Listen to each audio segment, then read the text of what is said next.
जय श्रीराम. श्री ब्रह्मचैतन्य गोंदवलेकर महाराज यांच्या प्रवचने ह्या पुस्तकातील आज 13 फेब्रुवारीचं प्रवचन. नामाचे त्रिकालाबाधित श्रेष्ठत्व. नाम हे सच्चिदानंद स्वरूप आहे.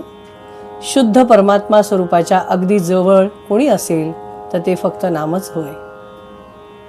नाम हे चिन्मय असल्यामुळे त्याचा आनंद ओसंडून येतो आणि ही सृष्टी तयार होते. अनेक रूपे घडवणे, ती मोडणे आणि नवीन तयार करणे, पण आपण स्वतः मात्र मूळ स्वरूपाने राहणे ही केवढी विलक्षण लीला आहे. खरोखर तुम्हाला मी काय सांगू, बोलायला शिकल्यापासून आजपर्यंत मी नामाबद्दलच बोलत आहे.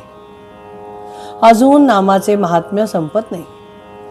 नामाचे महात्म्य सांगून संपले तर भगवंताचे भगवंतपण लटके झाले असे समजावे. जो नामात मीपणा नाहीसा झाला त्यालाच नामाच्या महात्म्याची कल्पना आली.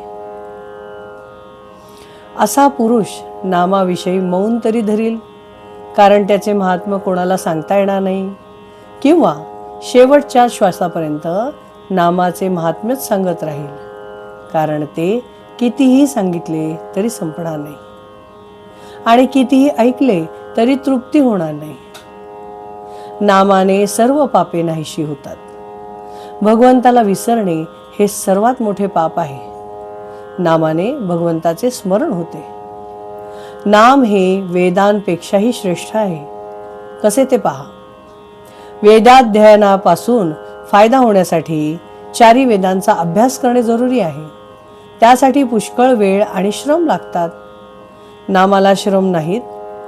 दुसरे, वेदांचा अधिकार सर्व लोकांना नाही, पण नाम कोणीही घेऊ शकतं.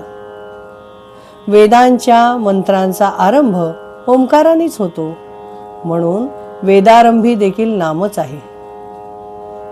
नाम हे तीर्थयात्रेपेक्षा श्रेष्ठ आहे.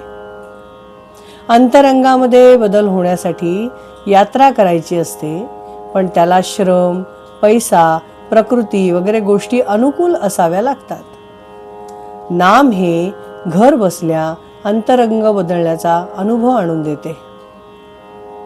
पंढरपूरला जाऊन नाम घेण्याचे जर न शिकला तर जाणे व्यर्थ गेले म्हणावे. पंढरपूरला जाऊन नाम घेण्याचे जर शिकला नाहीत तर ते जाणे व्यर्थ गेले असं म्हणावे. नाम घ्यावे अशी